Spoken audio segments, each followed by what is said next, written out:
অন্তর্বর্তীকালীন সরকার গঠনের পর থেকে বিএনপির বিরুদ্ধে কিছু সমালোচনা হচ্ছে, বিশেষ করে চাঁদাবাজি এবং অনৈতিক কিছু কর্মকাণ্ডের ব্যাপারে।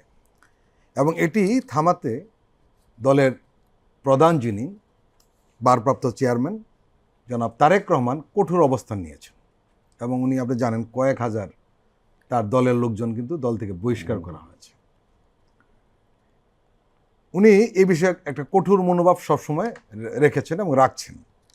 উনি ফরিদপুরে শনিবার একটি অনুষ্ঠানে ভার্চুয়ালি যুক্ত হয়ে যে কথাগুলো বলেছেন, সেটা কিন্তু আগের চেয়ে অনেক কঠিন। উনি সাবধান করে দিয়েছেন। উনি পরিষ্কার বলেছেন যে জনগণের আস্থা ধরে রাখতে এবং চাঁদাবাজি, দুর্নীতি, অনৈতিক কর্মকাণ্ডের বিরুদ্ধে লড়াই করতে সবার আগে নিজেদের সংশোধন করতে হবে। উনি আরও বলেছেন যে অনৈতিক কর্মকাণ্ড ও চাঁদাবাজি বন্ধ করার বিষয়ে আগে নিজেকে সংশোধন করুন, তারপর অন্যকে সংশোধন করতে বলুন, অন্যথায় বড় বড় কথা বলে লাভ নেই। এই যে এত স্পষ্টভাবে বলা, নিশ্চয়ই তার দলের নেতাকর্মীদের কানে পানি ডুববে। আপনার কি মনে হয়? ডেফিনেটলি। দেখেন, আমরা এই যে একটু আগে বলেছিলাম যে দুনিয়া কাঁপানো একটা ছাত্র জনতার রক্তস্নাত গণ অভ্যুত্থানের মধ্য দিয়ে বাংলাদেশকে আমরা স্বৈরাচারী অগণতান্ত্রিক কর্তৃত্ববাদী সরকারের হাত থেকে মুক্ত করেছি, এবং এই সরকারের বিরুদ্ধে মানুষের ক্ষোভ, দুঃখ, হতাশার একটা অন্যতম কারণ ছিল এই যে তাদের চাঁদাবাজি, দখলদার, দুর্নীতি, সীমাহীন দুর্নীতি এবং মানুষেরকে নানাভাবে নিপীড়ন, নির্যাতন। এইগুলোর বিরুদ্ধে মানুষের যে অব্যাহত ক্ষোভ, সেই ক্ষোভের চূড়ান্ত বহিঃপ্রকাশ ঘটেছে এই আন্দোলন সংগ্রামের মধ্য দিয়ে। এবং সেই অভ্যুত্থানের মধ্য দিয়ে ক্ষমতার পট পরিবর্তন এবং নতুন বাংলাদেশের বিনির্মাণের পথে যখন আসছে, সেই সময় বাংলাদেশের এই বৃহত্তম রাজনৈতিক দলের নেতাকর্মীদের বিরুদ্ধে কোথাও কোথাও এই অভিযোগ উত্থাপিত হচ্ছে। এবং বিএনপির আগের এবং আজকের বিএনপির মধ্যে মূল পার্থক্যটা হচ্ছে, এবং আমরা সদ্য পতিত আওয়ামী লীগ সরকারের মধ্যে এদের মধ্যে যে পার্থক্যটা হচ্ছে এখন নতুন বাস্তবতায়, সেটি হচ্ছে যে বিএনপি কিন্তু এই অভিযোগগুলোকে অস্বীকার করছে না। নেতাকর্মীদেরকে রক্ষা করার জন্য এই অভিযোগগুলো পাশ কাটিয়ে যাওয়ার চেষ্টা করছে না।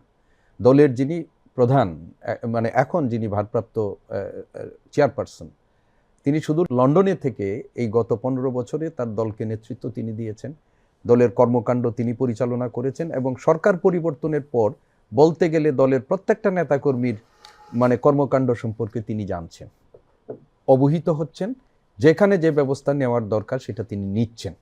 এবং ফরিদপুরে তিনি বলেছেন, এবং ফরিদপুরের আওয়ামী লীগের নেতাকর্মীরা গত এই স্বৈরাচারী শাসনামলে কি করেছেন, বিশেষ করে প্রধানমন্ত্রীর ব্যয় বলে কথিত ইঞ্জিনিয়ার মোশাররফ হোসেন কি রাজাকার পরিবারের, তাদের পরিবারের ছত্রছায়ায় সেখানে কি সীমাহীন লুটপাট হয়েছে। একজন ইউনিয়ন পর্যায়ের নেতা 2000 কোটি টাকা পাচারের অভিযোগে অভিযুক্ত হয়েছেন, তাই না? এই ধরনের সেই রকম একটা জায়গায় বিএনপির কিছু মানে অতি উৎসাহী বা এক ধরনের বলবেন যে রাজনৈতিক আদর্শ অপেক্ষা ব্যক্তিগত স্বার্থের প্রতি এই ধরনের কিছু মানুষ যদি এই ধরনের কর্মকাণ্ড করে থাকে এবং সম্পৃক্ত হয়ে থাকে, হতেও পারে। তো সেইখানে দলের অবস্থানটা কি, সেটা হলো ইম্পর্টেন্ট। আমরা এই মানে অন্তর্বর্তীকালীন সরকার ক্ষমতায় আসার পরপরই আমরা দেখেছি যে দলের মধ্যে বিশৃঙ্খলা তৈরি করা, নিজেদের মধ্যে ক্ষমতার লড়াই করা, এগুলো কাউকে কিন্তু ছাড় দেওয়া হয়নি। মানে আপনি দেখবেন যে শ্যামা উবায়েদ, শহীদুল ইসলাম, তাদের বিরুদ্ধে পর্যন্ত, রবিউল ইসলাম ঢাকায়, তাদের বিরুদ্ধেও কিন্তু বিএনপি সাময়িক ব্যবস্থা নিয়ে তাদের ব্যাপারে তাদের অবস্থান ব্যক্ত করেছে।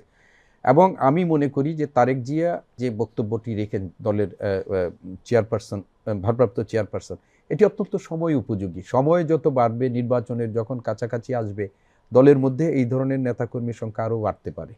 তো এখনই যদি তাদেরকে মানে টেনে না ধরা হয়, তাহলে কিন্তু আরও সামনে বিপদ হতে পারে। আপনি দেখেন ঢাকা শহরে ক্ষমতার পট পরিবর্তনের পরপরই রাতারাতি পোস্টার পরিবর্তন হয়ে গিয়েছিল। তারেক রহমান সাহেব তার জন্মদিনের কোনো অনুষ্ঠান পালন করতে নেতাকর্মীদের দেয়নি। ঢাকা বিশ্ববিদ্যালয়ে গত 4 মাসে আমরা দেখেছি যে এই ক্ষমতার পরিবর্তনের পর ঢাকা বিশ্ববিদ্যালয়ের ছাত্রদলের কোনো নেতাকর্মী কোনো হোন্ডা, কোনো হেলমেট নিয়ে বিশ্ববিদ্যালয়ের ক্যাম্পাসে মহড়া দিয়ে ঢোকারই কোনো তাদের সুযোগ নেই। তো এই যে নিয়ন্ত্রণটা, এটা যদি ধরেন অব্যাহত থাকে এবং দলের মানে দুষ্কৃতিকারীদের বিরুদ্ধে, দলে যদি কোনো দুষ্কৃতিকারী থাকে, মানুষের জনজীবনকে যারা ব্যাহত করে এইরকম অপকর্মের সাথে যুক্ত থাকে, দলের শীর্ষ নেতৃত্ব সহ যারা দলের নীতি নির্ধারক তাদের যদি অবস্থানটা কঠোর থাকে, এরা কিন্তু কোথাও পাবে না। আপনি আইন শৃঙ্খলা রক্ষাকারী বাহিনীর কাছে গেলে পাবে না, দলের মধ্যে তারা আশ্রয় পাবে না। ফলে স্বাভাবিকভাবেই কিন্তু তারা এগুলোতে নিরুৎসাহিত হবে। আমি বিএনপির ভারপ্রাপ্ত চেয়ারম্যান জনাব তারেক রহমানকে আমি সাধুবাদ জানাতে চাই যে তিনি যে নিপীড়ন নির্যাতন, তার পরিবার যে নিপীড়ন নির্যাতনের মুখোমুখি হয়েছে, তার দলের নেতাকর্মীরা যে নিপীড়ন নির্যাতনের মুখোমুখি হয়েছে, সেইগুলোর পরিপ্রেক্ষিতে বাংলাদেশে যে একটা নতুন পরিস্থিতির মধ্যে আমরা এখন আসছি, তার দলের কোনো নেতাকর্মী যেন মানে সেটা সংখ্যায় যত কমই হোক, নগণ্য হোক, তাদের কর্মকাণ্ডের কারণে যেন দলকে বড় রকমের প্রশ্নের মুখোমুখি না হতে হয়। তারেক রহমানের এই কঠোর অবস্থানে কিন্তু এক যে প্রভাবটা পড়েছে স্থানীয় পর্যায়ে, আমরা গণমাধ্যম কর্মী হিসাবে যতটুকু জানতে পারছি, সেটি হলো যারা এই সমস্ত চাঁদাবাজি, দুর্নীতি বা অনৈতিক কর্মকাণ্ডে জড়িয়ে গেছেন, তারা কিন্তু তার দলের ভেতরে কিন্তু মাথা উঁচু করে চলতে পারছে, বয়কটের মধ্যে এক ধরনের একটু লুকিয়ে তারা চলার চেষ্টা করছেন। এটি একটি দিক।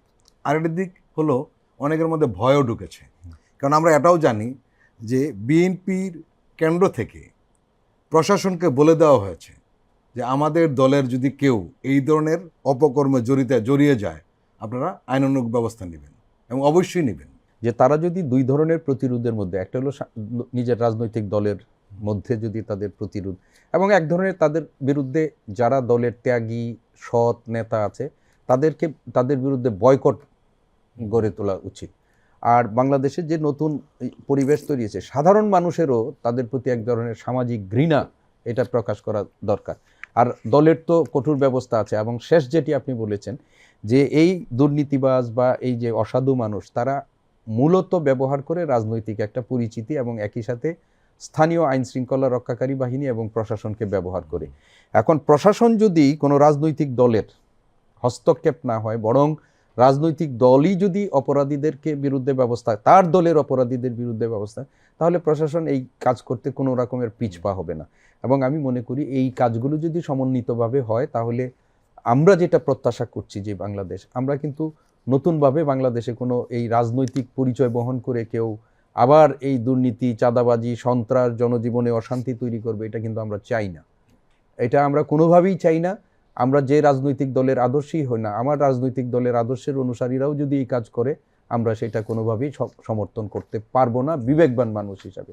ফলে আমি আশা করি এটার একটা ইতিবাচক ফল আমরা পাবো।